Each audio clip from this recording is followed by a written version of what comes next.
আচ্ছা বন্ধুরা, একবারও কি আপনারা এমন একটি জায়গাকে কল্পনা করতে পেরেছেন যেখানে ভগবানের নামে সকাল বিকেল কীর্তন হয়, যেখানে নদীর পাড় ধরে হাঁটলে মনে প্রশান্তি জাগে, যেখানে হাজার হাজার মানুষ, হাজার হাজার ভক্ত পৃথিবীর বিভিন্ন প্রান্ত থেকে এখানে এসে মনের শান্তি খোঁজেন, যেখানে প্রত্যেকটি নিঃশ্বাসে ঈশ্বরের উপস্থিতি অনুভব করা যায়।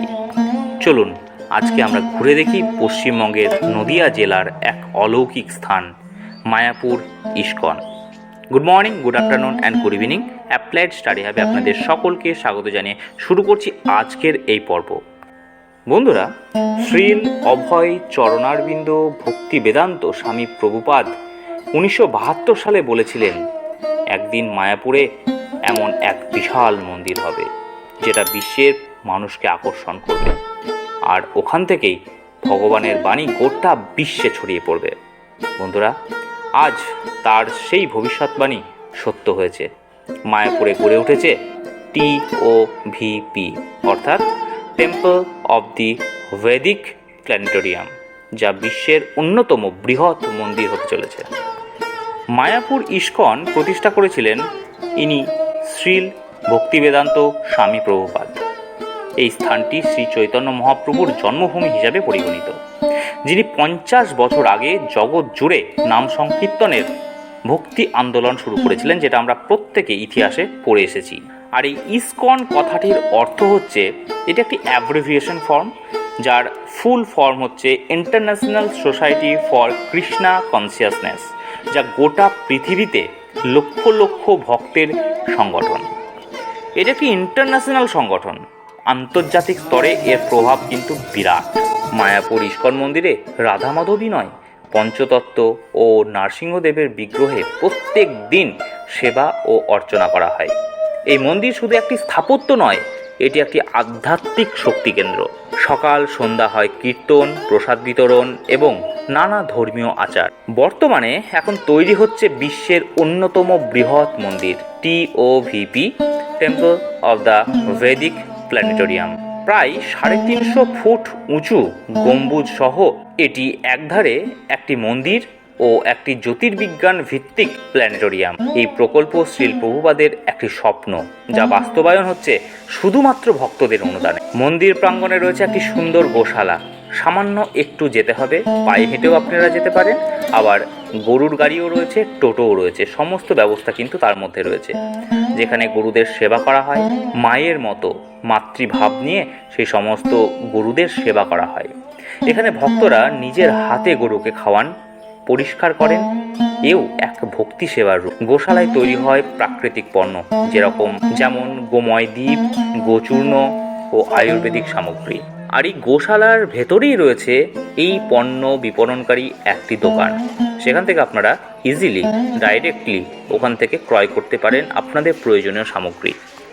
বন্ধুরা, অনেকেই বলেন এখানে প্রবেশ করলে নাকি মন শান্ত হয়ে যায়।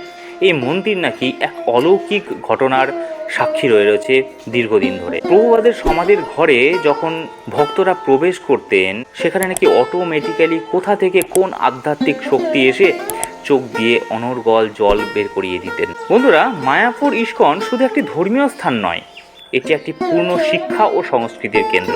এখানে রয়েছে গুরুকুল, যেখানে বালক বালিকাদের জন্য বৈদিক শিক্ষা কেন্দ্র, পাঠাগার, নাট্যশালা, আর্ট স্কুল, কৃষি কেন্দ্র, যা গড়ে তোলে একটি মানবিক সমাজ। এই মন্দির যখন শুরু করার পরিকল্পনাতে ছিলেন আমাদের স্বয়ং পূজনীয়, আমাদের প্রণম্য শ্রীল প্রভুপাদ মহাশয়, উনি এই মায়াপুর ইস্কনের এই স্থানে এসেই কিন্তু উনি বলেছিলেন, এই স্থানটি ঠিক আছে, আমি চৈতন্য মহাপ্রভুর কৃপা অনুভব করছি এই স্থানে। এমনকি সে সময় অনেকেই ভাবতেন যে নবদ্বীপের অন্যদিকেই শ্রী চৈতন্য মহাপ্রভুর জন্মস্থান, কিন্তু পরে ঐতিহাসিক গবেষণা জানা যায় বর্তমান মায়াপুর অঞ্চলই হচ্ছে আসল জন্মস্থান। মাত্র 17 জন ভক্ত নিয়ে শুরু হয়েছিল এই মায়াপুর ইস্কন। 1972 সালে যখন গৌর পূর্ণিমার সময় প্রথম আন্তর্জাতিক উৎসব হয়, তখন মাত্র 17 জন বিদেশি ভক্ত উপস্থিত ছিলেন এই অনুষ্ঠানে।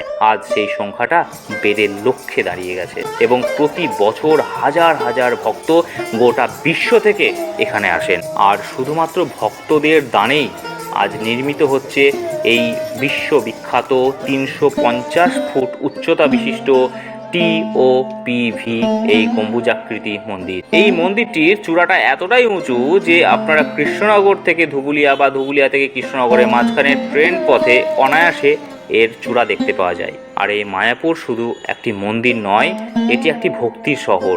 এখানে আছে গুরুকুল, হাসপাতাল, চিকিৎসা কেন্দ্র, কৃষি কেন্দ্র, গোশালা, গ্রন্থাগার, প্রকাশনা ভবন, নাট্যগৃহ, যা প্রমাণ করে এটি একটি পূর্ণ আধ্যাত্মিক কমিউনিটি। বন্ধুরা, এবার আসি কিছু অলৌকিক ঘটনা যেগুলো মুখোমুখি হয়েছিলেন আমাদের লক্ষাধিক ভক্তগণ। বন্ধুরা, 2004 সালে যখন পঞ্চতত্ত্ব মন্দির তৈরি হয়েছিলেন, পঞ্চতত্ত্বের মূর্তি যখন বিগ্রহ প্রতিষ্ঠা হচ্ছিলেন, এই পঞ্চতত্ত্বটা কি জিনিস আমি একটু পরেই বলছি। সেই সময় হাজার হাজার ভক্ত কিন্তু সেখানে উপস্থিত ছিলেন এবং ঠিক সেই মুহূর্তে চারিদিক থেকে এক অপার্থিব চন্দনের মিষ্টি গন্ধ ছড়িয়ে পড়েছিল, যেটা সকলে অনুভব করেছিল এবং একসাথে। একটা মানুষ যদি অনুভব করতো সেটা আলাদা ব্যাপার ছিল, কিন্তু বন্ধুরা প্রত্যেকটা মানুষ সেটা কিন্তু অনুভব করেছিল এবং কেউ জানে না যে সেই গন্ধটি কোথা থেকে আসছিল। আর বন্ধুরা, এই পঞ্চতত্ত্ব কে জানেন?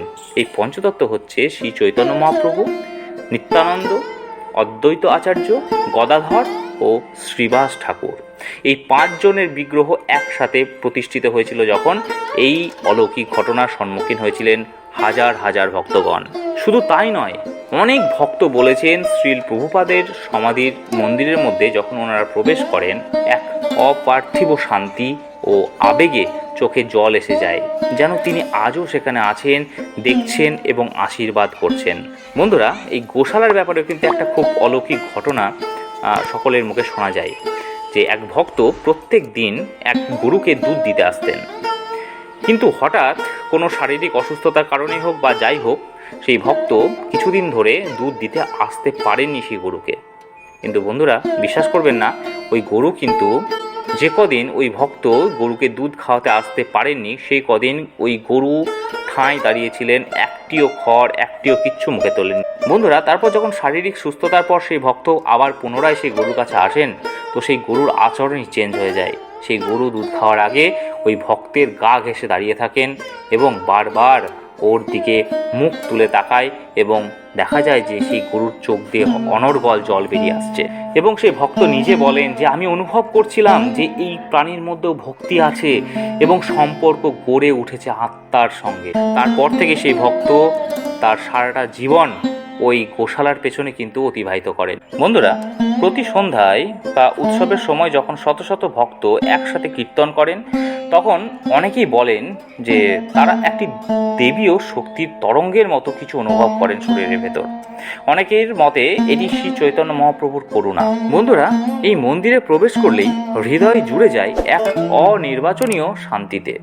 এখানে রাধা মাধব, পঞ্চতত্ত্ব এবং আরও বহু দেবদেবীর সেবা করা হয় ভক্তি নিয়ে। কীর্তনের ধ্বনি, ঘণ্টার শব্দ আর ভক্তদের প্রার্থনায় এখানে যেন ঈশ্বরের উপস্থিতি অনুভব করা যায়। মন্দির চত্বরে প্রবেশ করার আগে জুতো এবং মোবাইল রেখে আসার সুসংগঠিত ব্যবস্থা কিন্তু রয়েছে।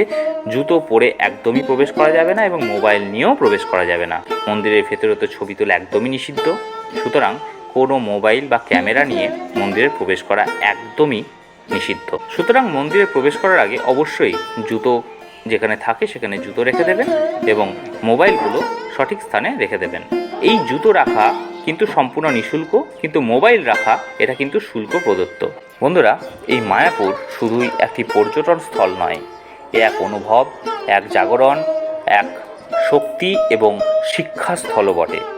যদি ভক্তি, শান্তি আর আত্মার সংযোগ খুঁজে নেওয়ার ব্যাপার থাকে, তবে একবার মায়াপুর ঘুরে যাওয়া অবশ্যই দরকার। জীবন বদলে যাবে। আর এই ধরনের আরও ভক্তিমূলক, তথ্য সমৃদ্ধমূলক, শিক্ষামূলক ভিডিও পেতে অবশ্যই চ্যানেলটিকে সাবস্ক্রাইব করবেন। আজকে এই পর্যন্তই। আপনারা ভালো থাকবেন, সুস্থ থাকবেন। Thank you very much.